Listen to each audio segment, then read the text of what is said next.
Friends, welcome to Subodh Infinite Education. तो आज अपन बात करेंगे बीएससी नर्सिंग फोर्थ सेमेस्टर के अंदर जो आपकी सब्जेक्ट है मेडिकल सर्जिकल नर्सिंग सेकंड, उसके अंदर आज अपन बात करेंगे जो आपकी यूनिट 6 है nursing management of patient with neurological disorder के बारे में।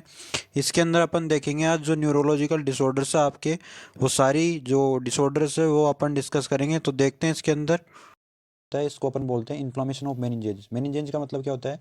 ये एक मेम्ब्रेन होती है मेनिंजेज, जो ब्रेन और स्पाइनल कोड को क्या करती है, अपनी कवर करती है। कौन कौन सी जो है मेनिंजेज यानी कि ब्रेन की कवरिंग होती है? 3 कवरिंग होती है ब्रेन की। फर्स्ट नंबर पे ड्यूरामीटर, सेकंड नंबर पे अरेक्नोइड और थर्ड नंबर पे पायामीटर। ये तीनों जो है वो आपकी ब्रेन की कवरिंग होती है। ठीक है बच्चों, मेनिंजेज जो है आपकी मेम्ब्रेन्स होती है जो क्या करती है, ब्रेन एंड स्पाइनल कोड को कवर करती है। अगर मेनिंजेज के अंदर इन्फ्लामेशन देखने को मिल रहा है तो उस कंडीशन को अपन बोलेंगे मेनिंजाइटिस। ठीक है, डेफिनेशन समझ में आ गई आपको। नेक्स्ट अपन बात करते हैं क्लासिफिकेशन की, यानी कि इसके टाइप्स की बात करते हैं कि मेनिंजाइटिस कितने टाइप का होता है। तो मेनली ये 2 टाइप का होता है, एसेप्टिक मेनिंजाइटिस और सेकंड नंबर पे सेप्टिक या पायरोजेनिक या बैक्टीरियल मेनिंजाइटिस, इसको अपन बोलते हैं। ठीक है बच्चों, तो देखते हैं सबसे पहले अपन जो आपका है बैक्टीरियल एसेप्टिक मेनिंजाइटिस के अंदर अपन डिस्कस करते हैं कि भाई एसेप्टिक मेनिंजाइटिस होता क्या है। तो देखते हैं इसके अंदर सबसे पहले it refers to either viral meningitis secondary to lymphoma, यानी कि जो एसेप्टिक मेनिंजाइटिस इसको अपन वायरल मेनिंजाइटिस ही बोल सकते हैं। ये किसके कारण हो सकता है? लिम्फोमा कारण हो सकता है, यानी कि इसके अंदर ट्यूमर देखने को मिल सकता है, किसके अंदर, लिम्फ नोड के अंदर। ल्यूकेमिया के कारण भी एसेप्टिक मेनिंजाइटिस देखने को मिल सकता है, और ह्यूमन इम्यूनो डेफिशिएंसी वायरस या एचआई वायरस के कारण भी एसेप्टिक मेनिंजाइटिस अपन को देखने को मिल सकता है। ठीक है बच्चों, सेकंड नंबर का जो टाइप है मेनिंजाइटिस का वो आपके सेप्टिक या पायरोजेनिक या बैक्टीरियल मेनिंजाइटिस भी अपन बोलते हैं। Meningitis it refers to the meningitis which is caused by bacterial organism. नाम से पता लग रहा है सेप्टिक मेनिंजाइटिस यानी कि जो बैक्टीरिया के द्वारा हो रहा है, बैक्टीरियल ऑर्गेनिज्म के द्वारा हो रहा है। कौन कौन से बैक्टीरिया जो बैक्टीरियल मेनिंजाइटिस या सेप्टिक मेनिंजाइटिस कर रहे हैं, such as meningococcus, streptococcus and influenza bacillus. ये जो 3 आपके बैक्टीरियल ऑर्गेनिज्म हैं, इनके कारण सेप्टिक मेनिंजाइटिस होता है। ठीक है बच्चों, नेक्स्ट अपन देखते हैं ईटियोलॉजिकल फैक्टर। ईटियोलॉजी का मतलब होता है कारण या केज, क्या होते हैं इसके, किस कारण से मेनिंजाइटिस हो रहा है। ठीक है बच्चों, तो देखते हैं सबसे पहले meningitis is mostly caused by micro organism like bacteria, virus, parasite and fungi. जो मेनिंजाइटिस है यानी कि इन्फ्लामेशन ऑफ मेनिंजेज है, किस कारण होता है? मेनली बैक्टीरिया के कारण होता है, वायरस के कारण होता है, पैरासाइट और फंजाई के कारण ये देखने को मिलता है। These micro organism infect blood and the CSF यानी कि सेरिब्रो स्पाइनल फ्लूइड। जो ये माइक्रो ऑर्गेनिज्म होते हैं, बैक्टीरिया, वायरस, पैरासाइट्स और फंजाई, ये क्या करते हैं, ब्लड और CSF को इन्फेक्ट कर देते हैं। ठीक है, उसके कारण जो है ये ब्रेन तक पहुंचता है, और ब्रेन के अंदर जाने के बाद ये जो कवरिंग है आपकी, किसकी, ब्रेन की, जो अपन ने पढ़ी है ड्यूरामीटर, पायामीटर और सब आर्कनोइड या आर्कनोइड, इसके अंदर क्या कर देते हैं, इन्फ्लामेशन कर देते हैं। इनके अंदर इन्फ्लामेशन होने से यानी कि मेनिंजाइटिस, यानी कि मेनिंजेज के अंदर इन्फ्लामेशन हो गया, इसकी वजह से क्या होगा, इस कंडीशन को अपन बोलेंगे मेनिंजाइटिस। ठीक है बच्चों, meningitis can also develop from non infectious cause, यानी कि जो मेनिंजाइटिस है वो नॉन इन्फेक्शियस केज के कारण भी डेवलप हो सकता है, जैसे इंक्लूडिंग सर्टेन डिजीज, जैसे एड्स के कारण भी मेनिंजाइटिस देखने को मिल सकता है। कैंसर पेशेंट के अंदर भी मेनिंजाइटिस देखने को मिल सकता है। डायबिटीज, फिजिकल इंजरी हो गई कोई भी ब्रेन की, सर्टेन ड्रग्स जिनके कारण जो वीक करते हैं, weaken the body immune system, इन सारी नॉन इन्फेक्शियस केजेस के कारण भी मेनिंजाइटिस आपको देखने को मिल सकता है। ठीक है बच्चों, नेक्स्ट अपन बात करते हैं इसकी पैथोफिजियोलॉजी की। इंपॉर्टेंट है बच्चों, बिल्कुल सिंपल जो फिजियोलॉजी में आपके लिए लेके आया हूँ। ठीक है, बिल्कुल सिंपल वे में आपको याद हो जाएगी। सबसे पहले क्या हो रहा है, जो ऑर्गेनिज्म है जो मेनिंजाइटिस के लिए रेस्पॉन्सिबल है, जैसे कोई बैक्टीरिया है, जैसे कोई वायरस है या फंजाई, पैरासाइट है, वो क्या करेगा, ऑर्गेनिज्म एंटर करेगा CNS के अंदर, यानी कि सेंट्रल नर्वस सिस्टम के अंदर, किसके through, through the upper respiratory tract के through, upper respiratory tract infection के थ्रू एंटर करेगा, या और ब्लड स्ट्रीम के थ्रू, या direct through the wound of the skull, जो आपके स्कल है, ब्रेन का पार्ट, उसके थ्रू आपके कोई भी स्कल का वुंड हुआ उसके थ्रू भी CNS के अंदर, या अपर रेस्पिरेटरी ट्रैक्ट के अंदर, या ब्लड स्ट्रीम के अंदर, या वुंड ऑफ द स्कल के थ्रू जो है ऑर्गेनिज्म एंटर करेगा। ठीक है बच्चों, कहाँ पे, CNS के अंदर। ठीक है, ये आपके हो गया फर्स्ट पॉइंट। सेकंड पॉइंट के अंदर आपको ध्यान क्या रखना है, जैसे ही ऑर्गेनिज्म के अंदर, ऑर्गेनिज्म में CNS के अंदर एंटर किया, किसके थ्रू, कोई भी रेस्पिरेटरी इन्फेक्शन थ्रू, या ब्लड के अंदर, या कोई भी वुंड हो गया स्कल के अंदर, इसके थ्रू CNS के अंदर एंटर किया, उसके बाद जिससे क्या होगा, केज द इन्फ्लामेशन ऑफ मेनिंजेज। इससे क्या होगा, जो इन्फ्लामेशन है मेनिंजेज यानी कि जो मेम्ब्रेन है आपकी ब्रेन की कवरिंग है, उनके अंदर इन्फ्लामेशन होगा, इससे क्या होगा, and increase the production of CSF, जो सेरिब्रो स्पाइनल फ्लूइड है उसका प्रोडक्शन जो है आपके बढ़ जाएगा। ठीक है, थर्ड पॉइंट क्या याद रखना है आपको, the purulent secretion spread into the other areas of brain through the CSF। Purulent secretion का मतलब यानी कोई भी, प्यूरुलेंट का मतलब है यहाँ पे पस, जो मेनिंजेज के अंदर इन्फ्लामेशन हुआ है जिसके कारण जो पस क्रिएट हुई है, उसके जो सिक्रेशन है उस वो स्प्रेड होगी, यानी कि अदर एरियाज में फैलेगी ब्रेन के।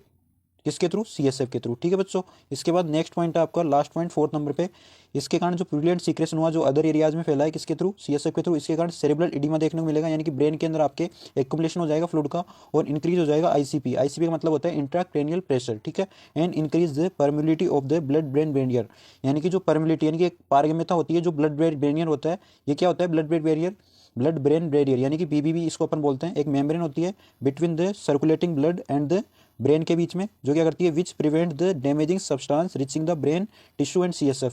एक ऐसी मेम्ब्रेन होती है ब्लड और ब्रेन के बीच में जो कोई भी जो डैमेज करने वाले सब्सटेंस है उनको ब्रेन टिश्यू और CSF तक जाने से रोकती है। ठीक है बच्चों, तो ये 4 पॉइंट में आपकी पैथोफिजियोलॉजी कंप्लीट हो गई है, बिल्कुल सिंपल लैंग्वेज में। एक बार दोबारा अपन देख लेते हैं। सबसे पहले क्या याद रखना है आपको, कोई भी ऑर्गेनिज्म है जो एंटर करेगा CNS के अंदर, किसके थ्रू, अपर रेस्पिरेटरी ट्रैक्ट के इन्फेक्शन के थ्रू, ब्लड स्ट्रीम के थ्रू, या कोई भी वुंड हो गया स्कल के अंदर। ठीक है, इसके कारण क्या होगा, इन्फ्लामेशन होगा किसके अंदर, जो आपकी मेम्ब्रेन है, मेनिंजेज है, ब्रेन की कवरिंग है, उसके अंदर इन्फ्लामेशन होगा, इससे CSF का प्रोडक्शन इंक्रीज होगा, बढ़ेगा। ठीक है, थर्ड नंबर पे आपको याद रखना है कि प्यूरुलेंट सिक्रेशन यानी कि जो पस क्रिएट हुई है, इन्फ्लामेशन हुआ है मेनिंजेज के अंदर, उसके कारण जो पस क्रिएट हुई है वो ब्रेन के अदर एरियाज में फैलेगी किसके थ्रू, CSF यानी कि सेरेब्रो स्पाइनल फ्लूइड के थ्रू। फोर्थ नंबर पे आपको क्या याद रखना है, जैसे ही CSF के थ्रू प्यूरुलेंट सिक्रेशन यानी पस जो है ब्रेन के अदर एरियाज में फैली, उसके थ्रू क्या होगा, सेरेब्रल एडिमा होगा, यानी कि फ्लूइड का अकुमुलेशन होगा ब्रेन के अंदर, इससे जो इंट्राक्रैनियल प्रेशर है आपके ब्रेन के अंदर वो इंक्रीज हो जाएगा। इससे क्या है, जो ब्लड ब्रेन बैरियर है यानी कि BBB है उसकी परमिलिटी बढ़ेगी। परमिलिटी बढ़ने का मतलब ये है कि एक तरह से जो डैमेजिंग सब्सटेंस यानी जो ब्रेन को डैमेज करेंगे, CSF को डैमेज करेंगे, वो आपके ब्रेन तक पहुंच जाएंगे। ठीक है, ये कैसी मेम्ब्रेन होती है BBB यानी कि ब्लड ब्रेन बैरियर, जो क्या करती है ब्लड और ब्रेन के बीच में एक प्रिवेंशन का काम करती है, जो भी डैमेजिंग सब्सटेंस है जो ब्रेन टिश्यू और CSF तक ना पहुंच पाए। ठीक है बच्चों, तो समझ में आ गई होगी आपको पैथोफिजियोलॉजी। नेक्स्ट अपन बात करते हैं क्लिनिकल मैनिफेस्टेशन, यानी क्या क्या साइन एंड सिम्टम देखने को मिलेंगे अपन को मेनिंजाइटिस वाले पेशेंट में। फर्स्ट नंबर पे मेमोरी चेंज, यानी कि उसकी जो भी मेमोरी है, याददाश्त है, वो चेंज रहेगी। शॉर्ट अटेंशन स्पैन, यानी कोई भी जो पेशेंट है मेनिंजाइटिस का, वो एक टास्क जो कोई भी टास्क है, कोई भी एक्टिविटी है, वो ठीक तरह से परफॉर्म नहीं कर पाएगा, उसके अंदर उसको डिफिकल्टी आएगी बहुत सारी। सीवियर हेडेक, यानी कि सिर दर्द रहेगा उसका सीवियर। उसके बाद जनरलाइज मसल एक, यानी कि मसल्स के अंदर पेन देखने को मिलेगा। माइल्ड लिथार्जी देखने को मिलेगी उसके अंदर, यानी कि एक तरह से सुस्त रहेगा पेशेंट। ठीक है, नोजिया एंड वोमिटिंग, यानी उसका जी घबराएगा, वोमिटिंग देखने को मिलेगी। फीवर एंड चिल्स देखने को मिलेगा, उसको फीवर रहेगा। ठीक है, deterioration in the level of consciousness, यानी कि जो कॉन्शियसनेस है उसके अंदर भी एक तरह से लेवल में नहीं रहेगा, यानी कि उसको बार बार उसका कॉन्शियसनेस जो है वो डिस्टर्ब रहेगा।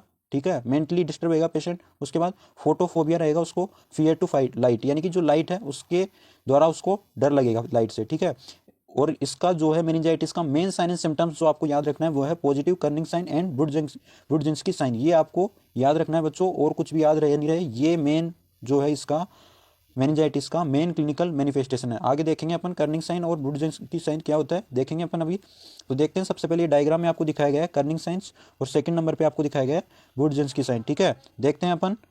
इसके अंदर डायग्राम में शो हो रहा है कि आपको यहाँ पे जो है, जो आपका नी है वो आपका दिखाया गया है यहाँ पे एक्सटेंशन। ठीक है, और जो हिप है आपके वो आपके 90 डिग्री पर जो है फ्लेक्स हो रखा है। ठीक है बच्चों, यहाँ पे क्या हो रहा है, वुडजिंस्की साइन में जो हेड है आपकी, यानी कि एक तरह से नेक है, वो आपकी मुड़ी हुई है, यानी कि उसके अंदर स्टिफनेस आई हुई है।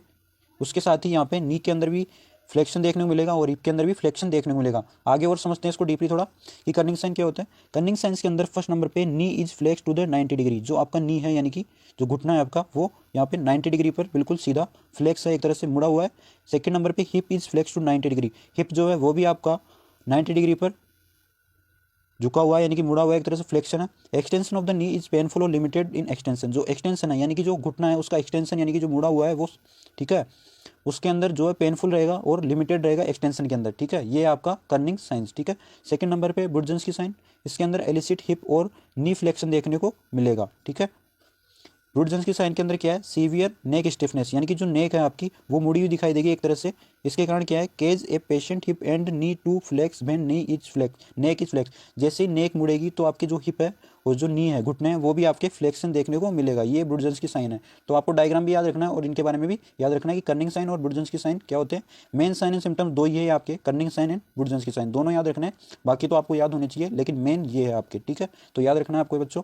आगे बात अपन करते हैं कि मेडिकल मैनेजमेंट क्या करेंगे अपन। कोई भी मेनिंजाइटिस का जैसे पेशेंट आपके पास आया तो उसका मेडिकल मैनेजमेंट क्या क्या, उसका ट्रीटमेंट अपन करेंगे, वो इसके अंदर अपन बात करेंगे। ठीक है, when meningitis is suspected antibiotic therapy is started, जैसे ही कोई भी मेनिंजाइटिस का पेशेंट अपने पास आया तो सबसे पहले अपन उसको एंटीबायोटिक थेरेपी देंगे, क्योंकि वो बैक्टीरियल इन्फेक्शन से हुआ है, तो एंटीबायोटिक थेरेपी स्टार्ट करेंगे। एंटीबायोटिक देंगे, कौन कौन से एंटीबायोटिक देंगे इसके अंदर, एम्पिसिलिन देंगे, पेनिसिलिन देंगे और थर्ड जनरेशन सिफेलोस्पोरिन अपन देंगे उसको, इसके अंदर है सिफोटेक्जिम देंगे, सिफ्ट्रेजोन ड्रग देंगे, other drug of choice treating meningitis, ये सारी ड्रग ऑफ चॉइस है जो मेनिंजाइटिस के ट्रीटमेंट में यूज लेते हैं अपन। उसके बाद डेक्सामेथासोन देंगे अपन, may be beneficial for acute bacterial meningitis and pneumococcal meningitis, यानी कि एक्यूट बैक्टीरियल मेनिंजाइटिस कंडीशन में और न्यूमोकोकल मेनिंजाइटिस कंडीशन में अपन डेक्सामेथासोन ड्रग जो है वो पेशेंट को देंगे।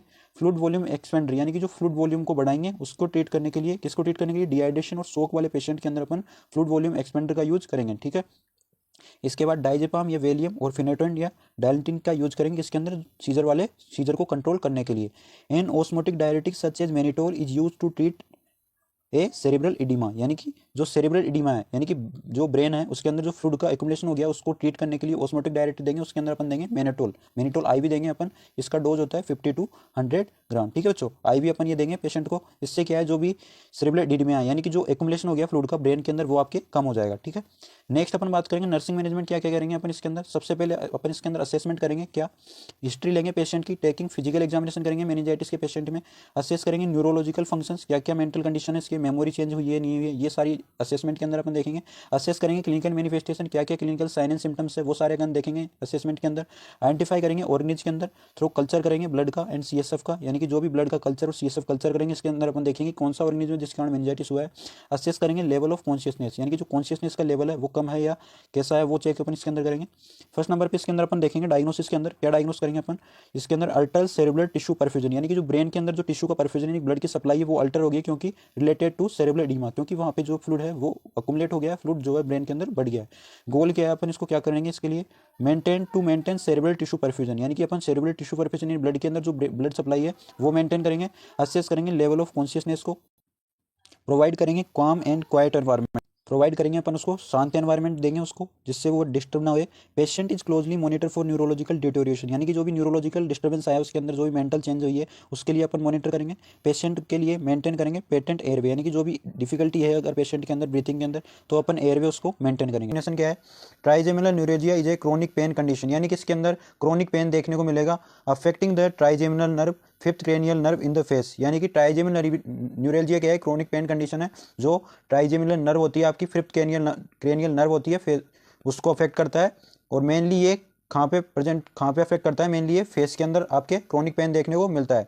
Characterise by the episodes of severe sudden electric shock like pain in the one side of face, यानी कि जो ट्राइजेमिनल न्यूरेजिया है न्यूरोलॉजिकल डिसऑर्डर इसके अंदर क्या है, सीवियर सडन और इलेक्ट्रिक जैसे इलेक्ट्रिसिटी जैसे शॉक लगता है इलेक्ट्रिसिटी का उस टाइप से पेन देखने को मिलता है वन साइड ऑफ फेस, यानी कि एक तरफ ही फेस के एक तरफ ही पेन देखने को मिलता है। That last for second to few minute, यानी कि जो सेकंड से लेकर कुछ मिनट तक देखने को लिए रहता है। यानी कि trigeminal neuralgia occurs most common among people 15 and older age, जो ट्राइजेमिनल न्यूरेल्जिया न्यूरोलॉजिकल डिसऑर्डर है वो जो पीपल है 15 जिनकी एज है उनके अंदर मोस्ट कॉमन देखने को मिलता है और 50 से ज़्यादा ओल्डर एज वालों के अंदर भी देखने को मिलता है। And is more common in the women, यानी कि ये मोर कॉमन किसके अंदर देखने को मिलेगा, वुमेन के अंदर, मेन की तुलना में वुमेन के अंदर ये ज़्यादा देखने को मिलेगा, ठीक है।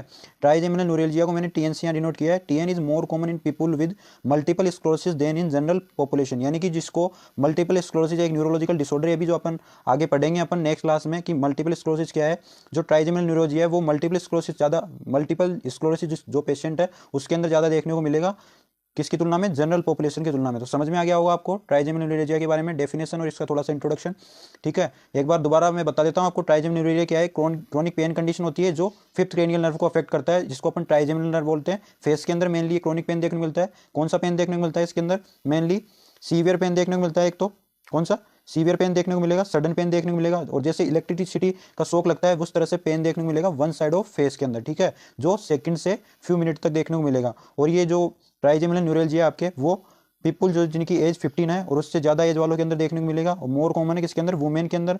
और जो जिन पेशेंट के अंदर जिनके अंदर मल्टीपल स्क्लेरोसिस से, यानी कि जिनके अंदर मल्टीपल स्क्लेरोसिस जो डिसऑर्डर है वो है तो उनके अंदर ज़्यादा देखने को मिलेगा जनरल पॉपुलेशन की तुलना में, ठीक है बच्चों, समझ में आ गया होगा आपके।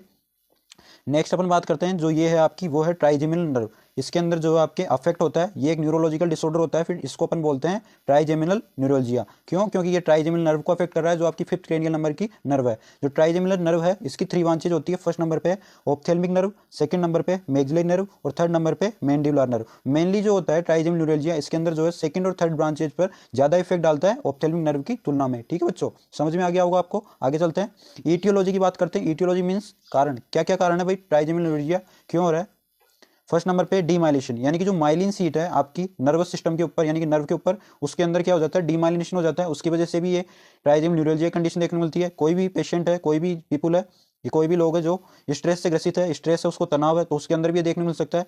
कंप्रेशन, यानी कि जो ब्लड वेसल्स है उसके अंदर कंप्रेशन होएगा तो भी ये ट्राइजेमिनल न्यूरैल्जिया कंडीशन देखने को मिलेगी। ठीक है, कोई भी ट्रॉमा हो गया, कोई भी इंजरी हो गया, तो उसके अंदर भी देखने को मिलेगा। अगर किसी पेशेंट के अंदर जेनेटिक है, यानी कि एक पीढ़ी दूसरी पीढ़ी के अंदर देखने को मिल सकता है। ठीक है, ये सारे अपन ने बात कर ली है ईटियोलॉजी या कारण की। अब बात करते हैं नेक्स्ट अपन इसकी पैथोफिजियोलॉजी, यानी कि डिजीज हो कैसे रही है, इसके अंदर ये देखेंगे। सबसे पहले देखते हैं, पहला पॉइंट आपको याद रखना है कंप्रेशन ऑफ ब्लड वेसल्स। जो ब्लड वेसल्स आपकी जो ब्लड सप्लाई कर रही है ब्रेन के अंदर, उसके अंदर क्या हो रहा है, कंप्रेशन हो रहा है एक तरह से, यानी कॉन्ट्रेक्शन हो रहा है, जो कंप्रेस हो रही है। कंप्रेस का मतलब यानी कि specially the superior cerebral artery, यानी कि जो ब्रेन के अंदर जो है सुपीरियर सेरिब्रल आर्टरी प्रेजेंट होती है, उसके अंदर मेनली कंप्रेशन हो रहा है। उसकी वजह से क्या हो रहा है, क्रोनिक इरिटेशन ऑफ ट्राइजेमिनल, जो ट्राइजेमिनल नर्व आपकी फिफ्थ क्रेनियल नर्व, उसके अंदर क्या है, इरिटेशन हो रहा है एक तरह से, जो at the root entry zone, जहां से जो ट्राइजेमिनल नर्व है वो आपकी एंट्री करती है, वहां पर क्रोनिक इरिटेशन हो रहा है। ठीक है, इससे क्या होगा, increase firing of the afferent or sensory fibres, जो आपके एफरेंट यानी कि जो नर्व फाइबर्स जो ट्रांसमिशन करते हैं आपके मैसेज का, और जो सेंसरी फाइबर है उनके अंदर क्या है, फायरिंग देखने को मिलेगी एक तरह से, यानी कि वहां पे इरिटेशन होएगा एक तरह से, यानी कि फायरिंग देखने को मिलेगी। ठीक है, इसकी वजह से क्या देखने को मिलेगा, आपके ट्राइजेमिनल न्यूरैल्जिया। ये जो नोट्स है वो आपको कहीं भी नहीं मिलेंगे बच्चों, ये मैंने मेरे हाथों से बनाए हुए हैं, बहुत किताबों से देख के। तो आप इन नोट्स को अच्छे से पढ़ के जाना बच्चों, ये आपको अच्छे से समझ में आएंगे, और ऐसी जो मैं ये बता रहा हूँ आपको, ये नोट्स आपको कहीं भी नहीं मिल सकते। ठीक है, आगे बात करते हैं अपन क्लिनिकल फीचर्स या साइन एंड सिम्टम्स की। क्या क्या साइन एंड सिम्टम्स देखने को मिलेंगे ट्राइजेमिनल न्यूरैल्जिया वाले पेशेंट के अंदर। फर्स्ट नंबर पे यूनिलेटरल नेचर ऑफ पेन, यानी कि इसका मतलब अपन ने वहाँ पे बात करी डेफिनेशन में कि एक साइड में पेन हो रहा था फेस के, यानी कि यूनिलेटरल नेचर का पेन देखने को मिलेगा, एक साइड में देखने को मिलेगा। ठीक है, इनवॉलेंट्री सेकंड नंबर पे involuntary contraction of facial muscles, यानी कि जो फेस है आपकी उसकी जो मसल्स है वो इनवॉलेंट्री रहेगी, अपने कंट्रोल के अंदर नहीं रहेगी, और वो can cause sudden closing of eye. इसके कारण क्या होगा, जो आपकी आंख है वो तुरंत बंद हो जाएगी, तुरंत खुल जाएगी, क्योंकि अपने कंट्रोल में नहीं है, इनवॉलेंट्री कॉन्ट्रेक्शन हो रहा है वहां पे। और ट्विचिंग ऑफ द माउथ, यानी कि जो माउथ है आपका वो भी अचानक बंद हो जाएगा। Hence the former name it's tic douloureux, यानी कि पेनफुल ट्विच, यानी कि जो ट्राइजेमिनल न्यूरैल्जिया है उसको अपन सेकंड नेम से बोलते हैं टिक डोलोरेक्स, यानी कि इसके अंदर पेनफुल ट्विचिंग देखने को मिलती है, यानी कि सडन क्लोजिंग हो जाती है आई की और सडन ट्विचिंग हो रही है माउथ की, तो इसलिए अपन इसको बोल रहे हैं टिक डोलोरेक्स। यानी कि आपके एग्जाम में ये भी क्वेश्चन आ सकता है कि टिक डोलोरेक्स क्या होती है, कौन सी कंडीशन है, इसके बारे में डिस्क्राइब कीजिए। तो आपको घबराना नहीं है बच्चों, बिल्कुल भी आपको वही लिखना है जो ट्राइजेमिनल न्यूरैल्जिया के अंदर आप लिखोगे, दोनों का नाम मतलब एक ही है। ठीक है, थर्ड नंबर पे but most commonly the second and third branches, जो मैंने आपको बताया था कि मोस्ट कॉमनली जो आपकी थर्ड सेकंड और थर्ड ब्रांचेज में अफेक्ट करता है ट्राइजेमिनल नर्व की, उसके अंदर वहाँ पे यूनिलेटरल शूटिंग होती है एक तरह से, एंड स्टबिंग सेंसेशन, यानी कि बिल्कुल सेंसेशन वहाँ पे खत्म हो जाएगा बच्चों। ठीक है, नेक्स्ट बात करेंगे इसी के अंदर पैरोक्सिज्म देखने को मिलेगा। पैरोक्सिज्म का मतलब होता है with any stimulation of the terminals of affected nerve branches, यानी कि जो भी अफेक्टेड ब्रांचेज है नर्व, जो भी सेकंड नंबर और थर्ड ब्रांचेज है उसके अंदर जो है आपकी जो भी ट्रांसमिशन होते हैं मैसेज का, वो ट्रांसमिशन नहीं होएगा, वहाँ पे अफेक्ट हो जाएगी नर्व की ब्रांचेज। इससे क्या होगा, washing of the face shaving के टाइम जो है अफेक्ट होगी नर्व, जैसे अपन ब्रश करेंगे टीथ को तो उस टाइम भी देखने को मिलेगा। ईटिंग और ड्रिंकिंग के टाइम भी जो ब्रांचेज आपकी वो भी अफेक्ट होगी। A draft of cold air और direct pressure against the nerve trunk may also cause pain, यानी कि जैसे ही अपन कोई भी कोल्ड कंप्रेस का यूज कर रहे हैं, कोई भी कोल्ड पार्टिकल अपन फेस पे अप्लाई कर रहे हैं डायरेक्ट प्रेशर के थ्रू, तो उससे भी क्या है, पेन आपको देखने को मिलेगा फेशियल मसल के अंदर। ठीक है, नेक्स्ट अपन बात करेंगे pain typically affect one side of the lips, जो पेन है आपके वो वन साइड ऑफ लिप्स में देखने को मिलेगा, अपर और लोअर जम्स के अंदर, चिक के अंदर, फोरहेड के अंदर और साइड ऑफ द नोज के अंदर पेन देखने को मिलेगा। एपिसोड्स में last from a few second to a couple of a minute and can occur frequently, यानी कि जो पेन आपको देखने को मिल रहा है वो सेकंड से लेकर मिनट तक रहेगा और फ्रिक्वेंटली खत्म हो जाएगा, इसके अंदर कोई भी नहीं है। ग्रीमेसिंग देखने को मिलेगी वहाँ पे बच्चों। Frequent blinking and tearing of eye, यानी कि जो आपकी आई है वहाँ से आपके फ्रिक्वेंट, यानी कि अचानक से ब्लिंकिंग, यानी कि आई झपकेगी एक तरह से, और टीयरिंग यानी कि वहाँ से टीयर आएंगे आंखों से। फेशियल सेंसरी लॉस, यानी कि जो सेंसरी मसल्स है फेशियल के अंदर, इसके अंदर जो आपके सेंसेशन वो खत्म हो जाएंगे। ठीक है, with advancing years the painful episodes tend to become more frequent and ongoing, जो एडवांस ईयर यानी कि जैसे जैसे एज बढ़ती जाएगी 45 के ऊपर, 50 के ऊपर, तो क्या है जो पेन के सेंसेशन है वो क्या होंगे आपके फ्रिक्वेंट देखने को मिलेंगे एंड एगोनिजी, यानी कि लगातार देखने को मिलेंगे। The patient lives in constant fear of attacks, यानी कि पेशेंट को ऐसा लगेगा कि जो है पेन वो आपके अटैक कर रहा है कॉन्स्टेंटली। ठीक है बच्चों, नेक्स्ट अपन बात करेंगे कि इसका डायग्नोस कैसे करेंगे, किसी भी पेशेंट को जो आपके ट्राइजेमिनल न्यूरोलजिया हो गया है तो उसको डायग्नोस कैसे करेंगे। सबसे पहले अपन जो है पेशेंट की हिस्ट्री लेंगे एंड फिजिकल एग्जामिनेशन करेंगे, उसके बाद अपन कंप्यूटर टोमोग्राफी यानी कि सीटी स्कैन करेंगे, उसके बाद एमआरआई करेंगे। एमआरआई यानी कि मैग्नेटिक रेजोनेंस इमेजिंग, इसे क्या करता है, to rule out multiple sclerosis, यानी कि ये क्या करेगा, जो मल्टीपल स्क्लेरोसिस है उसको फाइंड आउट करेगा कि पेशेंट जो है मल्टीपल स्क्लेरोसिस वाला तो नहीं है। ठीक है, उसके बाद अपन ईएमजी करवाएंगे पेशेंट के अंदर, इलेक्ट्रोमायोग्राफी, इसके बाद CSF एनालिसिस, सेरेब्रोस्पाइनल फ्लूइड का एनालिसिस कराएंगे, आर्टेरियोग्राफी करवाएंगे और माइलोग्राफी करवाएंगे। इसके अंदर अपन मसल्स देखेंगे माइलोग्राफी में कि मसल्स के अंदर जो फेशियल मसल्स हैं उनके अंदर क्या प्रॉब्लम है। आर्टेरियोग्राफी में अपन देखेंगे जो आपकी आर्टरीज है उनके अंदर कंप्रेशन कैसा है, ठीक है। उसके बाद अपन देखेंगे मेडिकल मैनेजमेंट की बात अपन करेंगे कि जो पेशेंट है आपके ट्राइजेमिनल न्यूरोलॉजी वाला, उसके अंदर अपन क्या क्या मेडिसिन देंगे उसको। फर्स्ट नंबर पे एनाल्जेसिक देंगे, पेन को रिलीव करने के लिए, जो आपके पेन हो रहा है फेस के अंदर उसको रिलीव करने के लिए। उसके बाद कार्बेमेजेपाइन देंगे, ये सब एनाल्जेसिक है। इसके अंदर है टेग्रोट्रोल, एपोकार्बेमेजेपाइन, मेजेपिन और गाबापेंटिन। इसके बाद फिनोटोइन देंगे या डायल्टिन देंगे अगर पेशेंट को सीजर आ रहे हैं तो। उसके बाद स्केलेटल मसल्स के रिलैक्सेंट के लिए अपन बेक्लोफेन मेडिसिन देंगे, एमिट्रिप्टिलिन देंगे अपन, इसके अंदर इलेविल नाम से और मेरेविल नाम से मेडिसिन आती है। डाइजेपाम देंगे इसके अंदर वेलियम और ईपाम।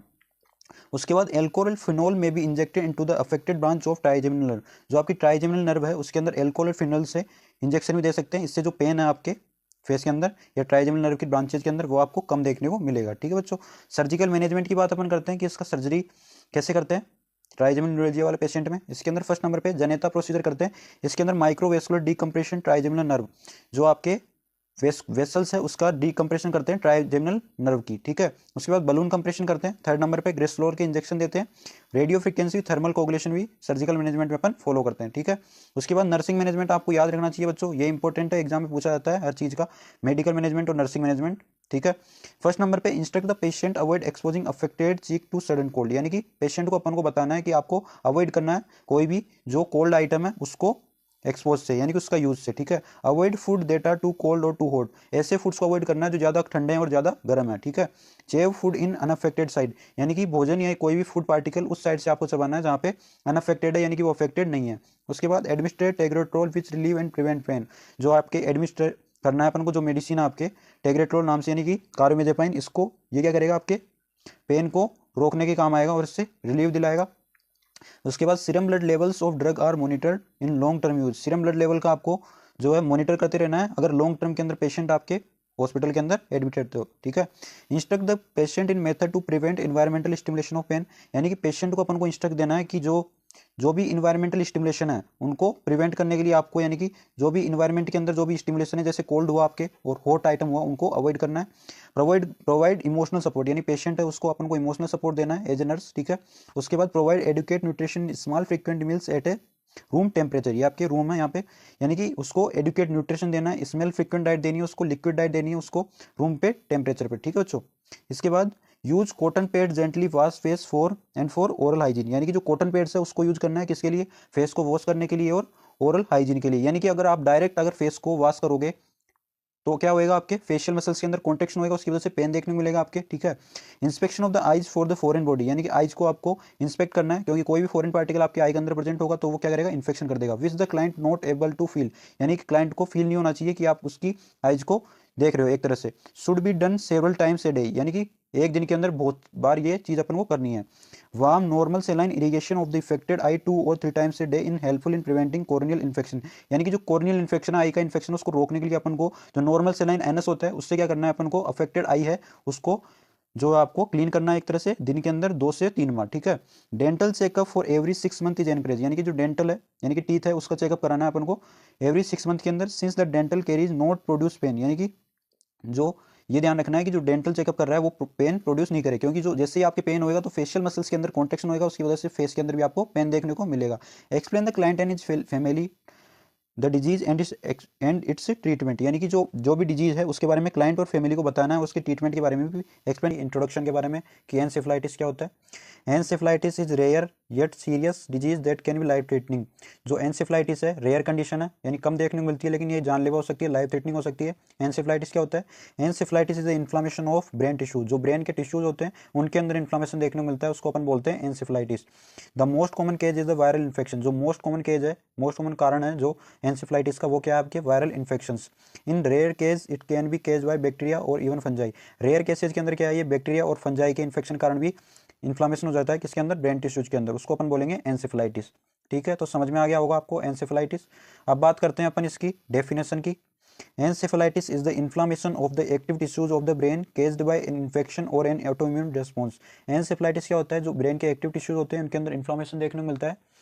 ये इन्फ्लामेशन किस कारण होता है, कोई भी इन्फेक्शन हो गया जो भी ब्रेन के टिश्यूज है उसके अंदर, या ऑटोइम्यून रेस्पॉन्स। ऑटोइम्यून रेस्पॉन्स का मतलब जो बॉडी की जो इम्यून सिस्टम है वो क्या करता है, ब्रेन पे अटैक करता है और उसके कारण जो ब्रेन के एक्टिव टिश्यूज है उसको डैमेज कर देता है, उसके कारण इन्फ्लामेशन होता है, उसको अपन बोलते हैं encephalitis. The inflammation cause the brain to swell, inflammation के कारण क्या होता है, ब्रेन के अंदर स्वेलिंग आती है, which can lead to headache, जिसके कारण क्या होता है, हेडेक देखने को मिलता है। स्टिफ नेक यानी कि नेक जो है उसके अंदर पेन देखने को मिलता है, नेक की मूवमेंट के अंदर पेन देखने को मिलता है। सेंसिटिविटी टू लाइट यानी कि जो लाइट है उससे सेंसिटिव हो जाता है पेशेंट जो है, मेंटल कंफ्यूजन हो जाता है, और सीजर जो है वो देखने को मिलते हैं पेशेंट के अंदर। ठीक है, तो समझ में आ गई होगी आपको डेफिनेशन। आगे अपन बात करते हैं रिस्क फैक्टर के बारे में कि क्या क्या रिस्क फैक्टर होते हैं। रिस्क फैक्टर का मतलब ये एग्जिस्ट तो कर रहे हैं एनवायरनमेंट में, लेकिन इनके कारण हो सकते हैं अगर अपन इन पे ध्यान नहीं दिया तो। मेनली ये ओल्डर एडल्ट, यानी कि ओल्डर एडल्ट के अंदर ये देखने को मिल सकता है। Children under the age of 1 year, यानी कि जो 1 साल से कम की उम्र वाले बच्चे हैं उनके अंदर ही देखने को मिल सकता है। थर्ड नंबर पे people with weak immune system, यानी कि जिनका इम्यून सिस्टम जो है वो वीक है, उनके अंदर भी देखने को मिल सकता है। ठीक है बच्चों, नेक्स्ट अपन बात करेंगे इसकी केज या कारण के बारे में, कौन कौन से इसके कारण होते हैं। फर्स्ट नंबर पे इन्फेक्शियस केज है, इसके अंदर वायरल जो है मोस्ट कॉमन अपन ने अभी बात की थी, कौन कौन से वायरस है जिनके कारण एंसेफलाइटिस देखने को मिलता है। फर्स्ट नंबर पे हर्पिस सिम्प्लेक्स वायरस या HSV is the most common cause of the acute encephalitis, यानी कि जो एक्यूट शॉर्ट टर्म इंसेफ्लाइटिस होता है उसका कारण कौन है, मेनली हर्पिस सिम्प्लेक्स वायरस। ठीक है, उसके बाद HSV first, herpes simplex virus first जो है वो टिपिकली अफेक्ट करता है चिल्ड्रन और एडल्ट को। उसके बाद जो HSV second, herpes simplex virus second जो है वो नियोनेट यानी कि छोटे बच्चों में अफेक्ट करता है। ठीक है, उसके बाद EBV Epstein Barr virus, varicella zoster virus और चाइल्डहुड वायरस जैसे मीजल्स, रूबेला एंड मम्प्स, ये सारे जो वायरस है वो क्या करते हैं, इनके कारण एंसेफ्लाइटिस देखने को मिलता है। मेनली जो एंसेफ्लाइटिस का कारण है वो अपन ने देखा था वायरस है, तो ये सारे वायरस है जो एंसेफ्लाइटिस का कारण है। उसके बाद देखते हैं एंथ्रोपोड बोर्न वायरस एंसेफ्लाइटिस, यानी कि एंथ्रोपोड के कारण भी देखने को मिलता है। कौन, एंथ्रोपोड वायरस, बोर्न वायरस और एरो वायरस स्प्रेड होते हैं किसके द्वारा, मॉस्किटोज, मच्छर और टिक्स के द्वारा, इसके कारण भी क्या देखने को मिलता है, एंसेफ्लाइटिस देखने को मिलता है। इसके बाद बैक्टीरिया के अंदर कौन कौन से जो रेयर है, रेयर केसेस के अंदर बैक्टीरिया से भी इन्फ्लामेशन हो जाता है ब्रेन के टिश्यूज के अंदर, उससे क्या है जो एंसेफ्लाइटिस देखने को मिलता है, ब्रेन टिश्यूज के अंदर इन्फ्लामेशन देखने को मिलता है। कौन कौन से बैक्टीरिया है, इसके अंदर आपके सिफिलिस, ट्यूबरकुलोसिस, माइकोप्लाज्मा निमोनी, ये सारे बैक्टीरिया है, इनके कारण एंसेफ्लाइटिस देखने को मिलता है। उसके बाद पैरासाइट के कारण भी देखने को मिलता है। कौन कौन से पैरासाइट है इसके अंदर, सच चीजें राउंड वॉर्म, टोक्सोप्लाज्मोसिस जो HIV और एड्स के अंदर देखने को मिलता है। और सेकंड नंबर पे people who have a weekend immune system, जिनके अंदर वीक इम्यून सिस्टम है उसके कारण भी ये देखने को मिलता है एंसेफेलाइटिस। ठीक है, उसके बाद फंजल एंसेफेलाइटिस, यानी कि इसके अंदर फंगस के द्वारा भी एंसेफेलाइटिस हो जाता है। ये रेयरली इन हेल्थी पीपल, जो हेल्थी स्वस्थ पीपल है उनके अंदर रेयर देखने को मिलता है। किसके कारण होता है, केज क्रिप्टोकोकस नियोफॉर्मेंस नाम का जो फंगस है। और सेकंड नंबर पे हिस्टोप्लाज्मा कैप्सुलेटम, थर्ड नंबर पे एस्परजिलस फ्यूमिगेट्स और कैंडिडा, ये सारे फंगस है उनके कारण एंसेफ्लाइटिस देखने को मिलता है, उसको अपन बोलेंगे फंजल एंसेफ्लाइटिस। अब बात करते हैं नॉन इन्फेक्शियस केज के बारे में। ये तो आपके हुए सारे इन्फेक्शियस केज जिसके अंदर अपन ने वायरस, बैक्टीरिया, पैरासाइट और फंजाई की बात कर ली है। उसके बाद नॉन इन्फेक्शियस केज की अपन बात करेंगे, इसके अंदर अपन बात करेंगे ऑटोइम्यून एंसेफ्लाइटिस की। ऑटोइम्यून का मतलब इम्यून सिस्टम क्या कर रहा है, जो ब्रेन के टिश्यूज है उन पर वहाँ पर अटैक कर रहा है, उसके कारण इन्फ्लामेशन हो रहा है, उसको अपन बोलेंगे autoimmune encephalitis. The inflammation is caused by immune system reacting to the non infectious cause such a tumour और एंटीबॉडीज। क्या हो रहा है इसके अंदर, जो इम्यून सिस्टम है वो क्या कर रहा है, कोई भी ट्यूमर अपने फॉर्मेशन हुआ ब्रेन टिश्यूज के अंदर, कोई भी एंटीबॉडीज आई तो उसके वहाँ पे उनको अटैक करने के लिए जो है इम्यून सिस्टम खुद ही अपनी बॉडी पर अटैक करता है, खुद ही ब्रेन पर अटैक कर देता है। इसके कारण क्या होता है, ऑटोइम्यून एंसेफ्लाइटिस देखने को मिलता है। Autoimmune encephalitis occur when the immune system mistakes substance inside the brain as a threat and start attacking them. Immune system, autoimmune encephalitis के अंदर क्या हो रहा है, इम्यून सिस्टम को ऐसा लग रहा है कि कोई भी जो है फॉरेन बॉडी या फॉरेन पार्ट जो है वो अपनी ब्रेन के अंदर अटैक कर रहा है, और जो है उसकी वजह से जो है इम्यून सिस्टम क्या करेगा, उस पर अटैक कर देगा और खुद ही जो है ब्रेन टिश्यू जो है अपनी बॉडी के उस पर डैमेज कर देगा। इसके कारण ऑटोइम्यून एंसेफ्लाइटिस देखने को मिलेगा। ठीक है बच्चों, आगे अपन बात करते हैं क्लिनिकल मैनिफेस्टेशन के बारे में कि क्या क्या साइन एंड सिम्टम्स देखने को मिलेंगे अपन एंसेफ्लाइटिस वाले पेशेंट के अंदर। फर्स्ट नंबर पे उसके अंदर फीवर देखने को मिलेगा, उसका हेडेक, सिरदर्द रहेगा, वोमिटिंग देखने को मिलेगी, स्टिफ नेक यानी कि जो नेक के अंदर मूवमेंट नहीं होगी, नेक के अंदर पेन देखने को मिलेगा, लिथार्जी देखने को मिलेगा यानी कि वो एक तरह से आलस करता रहेगा, सुस्त रहेगा, थोड़ा कन्फ्यूजन रहेगा, उसके अंदर मेंटल कन्फ्यूजन रहेगा, ड्राउजीनेस रहेगा एक तरह से, उसको हेलुसिनेशन यानी कि भ्रम रहेगा उसको एक तरह से, कोई भी जो है सब्सटेंस को देख के, कोई भी थिंग को देख के, स्लोअर मूवमेंट जो है उसकी स्लो हो जाएगी, बिहेवियर और पर्सनैलिटी के अंदर चेंजेस देखने को मिलेगा, फेटिक थकान हो जाएगी उसको, फिजिकल वीकनेस यानी कि जो भी बॉडी मूवमेंट है उसके अंदर वीकनेस देखने को मिलेगी, इंटेलेक्चुअल डिसेबिलिटी, मेमोरी के अंदर डिसेबिलिटी होगी उसके अंदर, लेक ऑफ ये आपके कोऑर्डिनेशन, जो आपके कोऑर्डिनेशन यानी कि जो भी बॉडी की बैलेंस है उसके अंदर क्या होगी, कमी हो जाएगी। विजन यानी कि देखने के अंदर प्रॉब्लम होगी। हियरिंग प्रॉब्लम, सुनने के अंदर उसको प्रॉब्लम होगी। तो अपन ने बात कर ली यहाँ पे क्लिनिकल मैनिफेस्टेशन। नेक्स्ट अपन बात करेंगे डायग्नोस्टिक इवैल्यूएशन की। अपन डायग्नोस कैसे करेंगे एंसेफेलाइटिस वाले पेशेंट का। सबसे पहले देखेंगे careful health history and physical examination. सबसे पहले अपन हेल्थ हिस्ट्री लेंगे पेशेंट से और फिजिकल एग्जामिनेशन करेंगे। उसके बाद क्या करेंगे, CSF स्टडी यानी कि जो सेरिब्रो स्पाइनल फ्लूइड है उसको क्या करेंगे, हेल्प से डिफ्रेंशिएट करेंगे कंडीशन को मेनिंजाइटिस की, भाई ये मेनिंजाइटिस तो नहीं है। ब्लड एग्जामिनेशन के करेंगे, इसके अंदर अपन शुगर एनालिसिस करेंगे, urea, electrolytes and metabolic products को देखेंगे। यूरिन का एग्जामिनेशन करेंगे और टॉक्सिकोलॉजिकल स्टडी करेंगे। वायरोलॉजिकल स्टडीज के अंदर अपन वायरस का पता लगाएंगे कि कौन सा वायरस है जिसके कारण एंसेफेलाइटिस हुआ है। इसके बाद CT स्कैन अपन करेंगे, EEG अपन करेंगे, इलेक्ट्रोएंसेफेलोग्राम, इसके अंदर अपन जो है ब्रेन के एक्टिव टिश्यूज है उसकी इमेजिंग करेंगे। उसके बाद उसके अंदर देखेंगे कौन से जो ब्रेन के अंदर जो है वो आपके एंसेफेलाइटिस हुआ है, कौन से ब्रेन टिश्यूज अफेक्ट हुए हैं मेनली, वो इसके अंदर अपन देखेंगे। इसके बाद अपन बात करेंगे लास्ट मैनेजमेंट, यानी कि इसके अंदर अपन कौन सी मेडिसिन देंगे एंसेफेलाइटिस वाले पेशेंट के। सबसे पहला है आपके मेडिकल मैनेजमेंट, इसके अंदर फार्माकोलॉजी मैनेजमेंट यानी कि जो भी मेडिसिन है वो अपन इसके अंदर बात करेंगे। इसके अंदर अपन देंगे सबसे पहले एंटी इन्फ्लामेटरी ड्रग्स और एंटीबायोटिक। एंटी इन्फ्लामेटरी क्या करेगी, इन्फ्लामेशन को कम करेगी, और एंटीबायोटिक यानी कि जो फीवर है आपके उसको कम करने का काम आएगी। फर्स्ट नंबर पे अपन देंगे एस्टामिनोफेन, इसके अंदर टाइलेनॉल और अदर्स अपन मेडिसिन देंगे। उसके बाद आइबुप्रोफेन देंगे। आइबुप्रोफेन के अंदर आपकी आती है Advil, Motrin and others and naproxen sodium देंगे अपन इसके अंदर, जो क्या करेगी हेडेक्स एंड फीवर को कम करेगी। एंटीवायरल ड्रग देंगे जो वायरस के द्वारा इन्फेक्शन हुआ है उसको कम करने के लिए। इसके अंदर एसिसाइक्लोविर देंगे अपन, गेंसिक्लोविर देंगे अपन, मेनिटोल और ग्लिसरोल भी अपन इसके अंदर देंगे, जो क्या करेगा ICP जो इंट्राक्रैनियल प्रेशर यानी कि जो ब्रेन के अंदर जो प्रेशर आपके इंक्रीज हुआ है उसको कम करने के लिए क्या देंगे अपन, मेनिटोल और ग्लिसरोल। एंटीवायरल ड्रग अपन ये देंगे एसिक्लोवियर और जेंसिक्लोवियर, ठीक है। एंटी कन्वल्सिव यानी कि अगर सीजर आ रहे हैं पेशेंट के अंदर। Disease is slowly progressive disease of the brain, यानी कि ये एक स्लोली है, यानी कि धीरे धीरे बढ़ती है, प्रोग्रेसिव लगातार रहती है। और किसकी डिजीज है, ब्रेन की डिजीज है यानी कि एक तरह से। And it is that is characterise by the impairment of memory, इसके अंदर क्या है जो मेमोरी है आपकी याददाश्त उसके अंदर इम्पेयरमेंट देखने को मिलता है। And disturbance in the reasoning, planning, language and perceptions, जो रीजनिंग आपकी कोई भी थिंकिंग के अंदर, प्लानिंग के अंदर, लैंग्वेज के अंदर और परसेप्शन के अंदर आपकी क्या होता है, डिस्टर्बेंस होता है। परसेप्शन क्या होता है, किसी भी चीज़ को पहचानना, सुनना, एक तरह से देखना, जो हम देखते हैं वो सारी चीज़ परसेप्शन के अंदर आती है, ठीक है बच्चों। तो अपन ने बात करिए एल्जाइमर डिजीज जो है आपके न्यूरोलॉजिकल डिसऑर्डर है, स्लोली प्रोग्रेसिव डिजीज है ब्रेन की। इसके अंदर क्या है, इंपेयरमेंट देखने को मिलता है मेमोरी के अंदर, जो आपकी याददाश्त है वो इंपेयर हो जाती है, वो कमजोर हो जाती है। डिस्टर्बेंस होता है इसकी वजह से रीजनिंग के अंदर, जो भी आप सोचते हो उसके अंदर डिस्टर्बेंस हो जाता है, जो भी आप प्लानिंग करते हो उसके अंदर इंपेयरमेंट डिस्टर्बेंस देखने को मिलता है। लैंग्वेज के अंदर डिस्टर्बेंस हो जाता है, और जो भी परसेप्शन है, जो भी आप देखते हो, जो भी सुनते हो उसके अंदर क्या है, डिस्टर्बेंस देखने को मिलता है। तो समझ में आ गई होगी आपको डेफिनेशन। नेक्स्ट अपन बात करते हैं आगे इसकी कि भाई केज क्या है इसके, एल्जाइमर डिजीज हो क्यों रही है, क्या कारण है इसका। फर्स्ट नंबर पे the exact cause is not known, जो मेन कारण है वो इसका पता नहीं है अभी तक भी, लेकिन ड्यू टू द हेरिडिटी, यानी कि हेरिडिटी यानी वंशागतिक कारण, जो हेरिडिटी एल्जाइमर डिजीज है result from an increase in the production और accumulation of a specific protein, जिसको अपन बोलते हैं beta amyloid protein in the brain that lead to nerve cell death. Hereditary Alzheimer disease हो क्यों रही है, क्योंकि जो बीटा एमाइलोइड प्रोटीन है उसका प्रोडक्शन और जो एक्युमुलेशन है वो बढ़ गया है ब्रेन के अंदर, जो क्या करेगी, नर्व सेल की डेथ कर देगी। इससे जो है एल्जाइमर डिजीज होगी। एल्जाइमर डिजीज होगी तो आपके रीजनिंग के अंदर, प्लानिंग के अंदर, लैंग्वेज और परसेप्शन में क्या होगा, डिस्टर्बेंस होएगा। मेमोरी है वो आपकी कमजोर हो जाएगी, इंपेयरमेंट होगी, ठीक है बच्चों। तो समझ में आ गया होगा आपको इसके कारण के बारे में। नेक्स्ट अपन बात करेंगे रिस्क फैक्टर। रिस्क फैक्टर का मतलब होता है जो एग्जिस्ट तो कर रहे हैं एनवायरमेंट के अंदर, लेकिन इनके कारण होने के चांस है। हो तो किससे रहा है, इससे रहा है बीटा एमाइलोइड प्रोटीन से मेनली तो, लेकिन अगर अपन ने इन एज पर ध्यान नहीं दिया तो इनके कारण भी हो सकते हैं। जैसे the main risk factor is increase age, जो मेन रिस्क फैक्टर है एल्जाइमर डिजीज का वो है इंक्रीज एज, यानी कि 70 ईयर्स से अधिक के जो पेशेंट है या जो पीपल है उनके अंदर ये देखने को मिलता है। मेनली हाइपरटेंशन वाले पेशेंट के अंदर भी ये हो सकता है। कोरोनरी आर्टरी डिजीज यानी CID वाले पेशेंट के अंदर देखने को मिल सकता है। किसी भी पेशेंट को अगर डायबिटीज है तो एल्जाइमर डिजीज होने के चांसेज है कि इस पेशेंट को एल्जाइमर डिजीज भी हो सकती है। किसी भी पेशेंट के अंदर अगर ब्लड कोलेस्ट्रॉल जो है बढ़ा हुआ है, एलिवेटेड है, तो उसके अंदर भी चांसेज है कि आपके एल्जाइमर डिजीज देखने को मिल सकती है। रिस्क फैक्टर एग्जिस्ट तो कर रहे हैं, लेकिन मेनली किसके कारण हो रहा है, बीटा एमाइलोइड प्रोटीन। अगर इन पे अपन ने ध्यान नहीं दिया तो इनके कारण भी होने के चांसेज है एल्जाइमर डिजीज, ठीक है बच्चों। आगे अपन बात करते हैं क्लिनिकल मैनिफेस्टेशन, या क्या क्या साइन एंड सिम्टम देखने को मिलेंगे एल्जाइमर डिजीज वाले पेशेंट के अंदर। फर्स्ट नंबर पे आपको देखने को मिलेगा उसके अंदर मेमोरी, जो है आपकी याददाश्त वो है लॉस हो जाएगी, उसको कुछ भी याद नहीं रहेगा।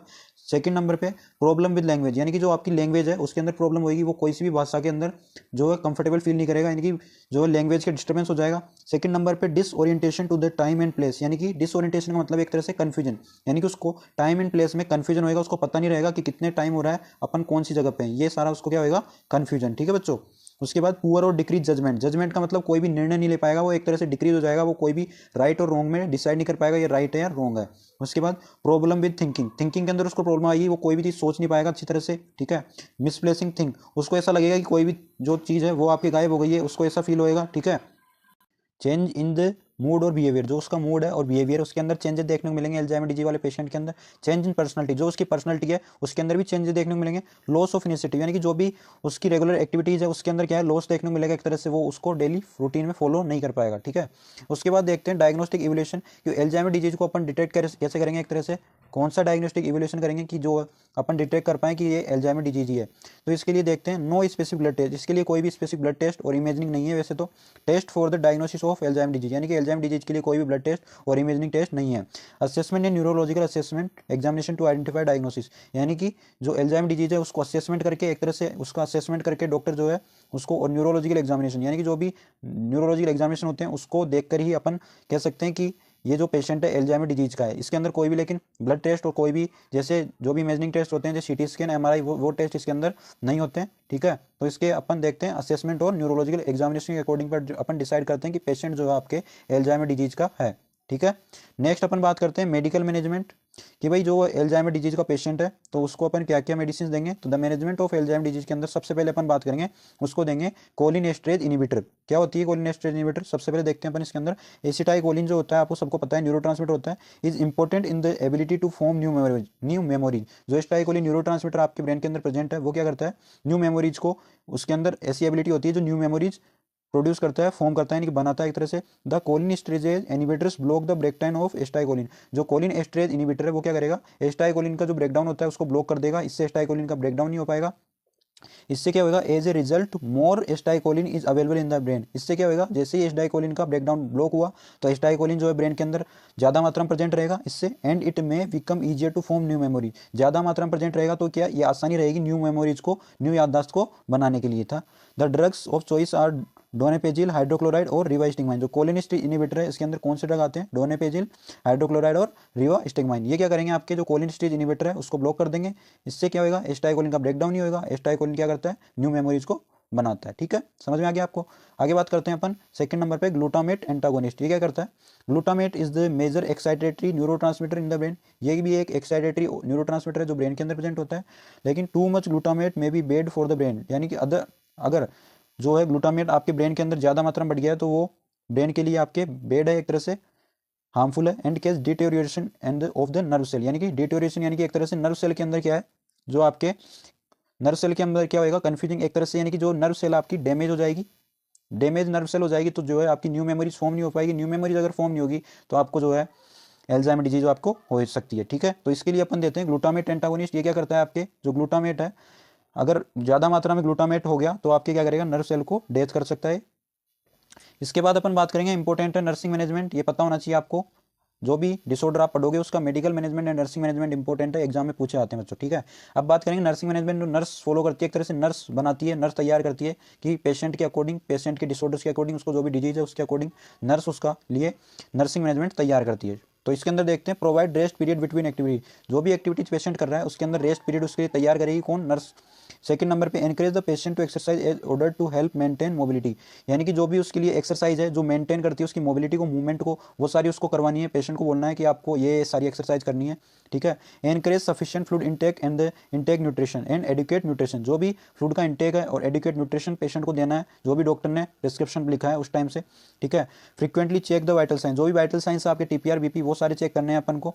उसके बाद establish an effective communication system with the patient and his family to help them adjust to patient altered cognitive abilities, यानी कि जो भी पेशेंट के अंदर कोग्निटिव एबिलिटी, जो भी थिंकिंग, प्लानिंग, रीजनिंग के अंदर जो भी डिसेबिलिटी हुई है, एक तरह से अल्ट्रेशन हुआ है, तो उसको मैनेजमेंट, उसको इफेक्टिव बनाने के लिए आपको क्या करना है, कम्युनिकेशन करना है किसके बीच, पेशेंट और फैमिली के बीच। उससे क्या होगा, जो भी पेशेंट के अंदर जो भी डिजीज है वो कम हो जाएगी थोड़ी बहुत, क्योंकि आप उसको एक तरह से साइकोलॉजिकल सपोर्ट प्रदान कर रहे हो। साइकोलॉजिकल सपोर्ट से क्या होगा, जो भी उसकी कोग्निटिव एबिलिटीज है, यानी कि जो भी आपके कोग्निटिव एबिलिटी जैसे थिंकिंग के अंदर, प्लानिंग के अंदर, जो भी परसेप्शन, रीजनिंग के अंदर जो भी डिसेबिलिटी हुई है वो आपके ठीक हो जाएगी। ठीक है बच्चों। Gravis is a chronic autoimmune disorder affecting the neuromuscular junction characterized by various degree of weakness of the skeletal muscle of the body। Myasthenia gravis क्या है, क्रोनिक ऑटोइम्यून डिसऑर्डर। ऑटोइम्यून क्यों बोल रहे हैं, क्योंकि जो इसके अंदर जो बॉडी की एंटीबॉडी है वो खुद ही क्या कर रही है, जो न्यूरोमस्कुलर, जो नर्व और मसल्स का जंक्शन है वहाँ पे अटैक कर रही है। इसके कारण क्या देखने को मिल रहा है, वेरियस डिग्री ऑफ वीकनेस। जो वॉलेंट्री मसल है बॉडी की उसके अंदर वीकनेस देखने को मिल रही है। इसके अंदर women are more affected more frequently than the men, यानी कि जो माइस्थेनिया ग्रेविस है वुमेन के अंदर देखने को मिलती है ज़्यादातर मेन की तुलना में। ठीक है, तो समझ में आ गई होगी डेफिनेशन क्या है। डेफिनेशन कुछ भी नहीं है, सिंपल डेफिनेशन है, माइस्थेनिया ग्रेविस एक क्रोनिक है यानी लंबे समय तक रहती है, ऑटो इम्यून डिसऑर्डर है। ऑटो इम्यून क्यों बोल रहे हैं, क्योंकि इसके अंदर जो बॉडी की एंटीबॉडी है, इम्यून सिस्टम बॉडी का, वो खुद ही क्या कर रहा है, खुद की जो न्यूरोमस्कुलर जंक्शन है बॉडी का उस पर अफेक्ट कर रहा है। इसके कारण जो भी बॉडी के अंदर वॉलेंट्री या स्केलेटल मसल्स की मूवमेंट होती है उसके अंदर वीकनेस देखने को मिल रही है। ठीक है बच्चों, वुमेन जो है इसके अंदर ज्यादा अफेक्ट रहती है माइस्थेनिया ग्रेविस से मेन की तुलना में। तो समझ में आ गया होगी आपको माइस्थेनिया ग्रेविस की डेफिनेशन। आगे चलते हैं अपन, इसके कारण क्या होते हैं, जो एग्जैक्ट केज है इसका यानी कि मेन कारण इसका अभी तक भी पता नहीं है, लेकिन माइस्थेनिया ग्रेविस क्या है, ऑटोइम्यून डिजीज है। इसके अंदर जो बॉडी की इम्यून सिस्टम है वो क्या करता है, जो न्यूरोमस्कुलर जंक्शन है, नर्व और मसल्स का जो जंक्शन है एक तरह से वहां पे क्या कर रहा है, डैमेज कर देता है उस पार्ट को। एजिंग यानी कि जो एज है उस जैसे जैसे एज बढ़ेगी उसके अंदर भी देखने को मिलता है, यानी कि 50+ वाले लोगों के अंदर भी ये देखने को मिलता है एजिंग के अंदर। ठीक है, अब बात करेंगे अपन पैथोफिजियोलॉजी की कि भाई ये डिजीज जो है माइस्थेनिया ग्रेविस वो हो कैसे रही है, डिजीज प्रोसेस क्या है इसकी, वो अपन पैथोफिजियोलॉजी के अंदर डिस्कस करेंगे। तो देखते हैं अपन पैथोफिजियोलॉजी के अंदर सबसे पहले, myasthenia gravis is caused by defect in transmission of nerve impulse. जो नर्व इंपल्स है, जो मैसेज है, उनका ट्रांसमिशन क्या होता है, माइस्थेनिया ग्रेविस के अंदर डिफेक्ट होता है, डिसेबिलिटी होती है एक तरह से, उनके अंदर ट्रांसमिशन पूरी तरह से हो नहीं पाता है टू द मसल्स तक, जिससे क्या होता है एट द न्यूरोमस्कुलर जंक्शन, जो न्यूरोमस्कुलर जंक्शन है मसल्स का, वहाँ पे क्या नर्व इंपल्स पहुंच नहीं पाते हैं, उसके अंदर डिफेक्ट आ जाता है, प्रॉब्लम हो जाती है, उसकी वजह से माइस्थेनिया ग्रेविस देखने को मिलता है। Normally when impulses travel down the nerve, normally क्या होता है, जैसे नर्व जो भी इंपल्सेज होते हैं, जो भी मैसेज होते हैं, वो क्या करते हैं नर्व के थ्रू ट्रांसमिट होते हैं, मसल्स तक जाते हैं, न्यूरोमस्कुलर जंक्शन पर पहुंचते हैं और जो भी मूवमेंट होती है वो परफॉर्म करते हैं। लेकिन the nerve endings release a neuro transmitter substance called acetylcholine. और जो नॉर्मली क्या होता है, जो नर्व की एंडिंग्स होती है वहाँ पे जो सिनेप्स प्रेजेंट होते हैं उसके अंदर जो न्यूरो ट्रांसमीटर होता है, सब्सटेंस होता है जिसको एस्टाइकोलिन कहते हैं अपन, वो रिलीज होता है कब, जब नॉर्मली इंपल्स यानी कि मैसेज एक तरह से वो ट्रांसमिट हो रहे हैं नर्व के थ्रू, कहाँ पर, न्यूरोमस्कुलर जंक्शन में या मसल्स तक, तब एस्टाइकोलिन रिलीज हो रहा है। लेकिन acetylcholine travel through the neuromuscular junction and bind to acetylcholine receptors. Acetylcholine क्या करेगा, ट्रेवल करेगा न्यूरोमस्कुलर जंक्शन के थ्रू और एस्टाइकोलिन से रिसेप्टर से बाइंड हो जाएगा, एक तरह से जुड़ जाएगा, which are activated and generate muscle contraction. जो क्या करेगा, एक्टिवेट होएगा और क्या करेगा, मसल्स कॉन्ट्रेक्शन के रिस्पॉन्सिबल है यहाँ पे एस्टाइकोलिन। ठीक है, लेकिन माइस्थेनिया ग्रेविस के अंदर क्या हो रहा है, इन माइस्थेनिया ग्रेविस एंटीबॉडी ब्लॉक, जो एंटीबॉडीज है एस्टाइकोलिन की वो ब्लॉक हो जाएगी, अल्टर हो जाएगी एक तरह से, और डेस्ट्रो जो कर देगी रिसेप्टर फॉर एस्टाइकोलिन, जो एस्टाइकोलिन के रिसेप्टर है वो क्या हो जाएंगे, डैमेज हो जाएंगे, डेस्ट्रॉय हो जाएंगे, नष्ट हो जाएंगे, कहाँ पर, एट द न्यूरोमस्कुलर जंक्शन पर, which prevent the muscle contraction from occurring. यानी कि जिससे क्या है, जो मसल कॉन्ट्रेक्शन देखने को मिल रहा था नॉर्मल कंडीशन अपन को, वो मसल कॉन्ट्रेक्शन नहीं होएगा, क्योंकि जो एंटीबॉडीज थी, किसकी एंटीबॉडीज, जो एस्टाइकोलिन की एंटीबॉडी थी वो ब्लॉक हो गई, किसके अंदर, माइस्थेनिया ग्रेविस के अंदर, जिससे जो एस्टाइकोलिन के रिसेप्टर है वो क्या हो जाएंगे, डेस्ट्रॉय हो जाएंगे, कहाँ पर, न्यूरोमस्कुलर जंक्शन पर। जैसे ही न्यूरोमस्कुलर जंक्शन पर एस्टाइकोलिन के रिसेप्टर ब्लॉक हुए, डेस्ट्रॉय हुए, उससे क्या, जो मसल कॉन्ट्रेक्शन नॉर्मल कंडीशन में अपन को देखने को मिल रहा था वो मसल कॉन्ट्रेक्शन नहीं होएगा। जैसे ही मसल कॉन्ट्रेक्शन नहीं होएगा, यानी कि नर्व इंपल्स भी नहीं आएंगे। नर्व इंपल्स क्यों नहीं आ रहे हैं, क्योंकि जो एस्टाइकोलिन के रिसेप्टर ब्लॉक हो गए हैं। समझ में आ गया होगा आपको पैथोफिजियोलॉजी माइस्थेनिया ग्रेविस की। आगे अपन बात करते हैं, देखो ये है नॉर्मल न्यूरोमस्कुलर जंक्शन। इस पे क्या हो रहा है, नॉर्मल न्यूरोमस्कुलर जंक्शन के अंदर एस्टाइकोलिन रिलीज हो रहा है, न्यूरॉन जो सिनेप्स है उसके अंदर एस्टाइकोलिन के रिसेप्टर पर बाइंड हो रहा है, और जो भी सिग्नल्स है, जो भी मैसेज है, इंपल्सेज है, वो ट्रेवल डाउन हो रहे हैं किसके थ्रू, एस्टाइकोलिन के थ्रू।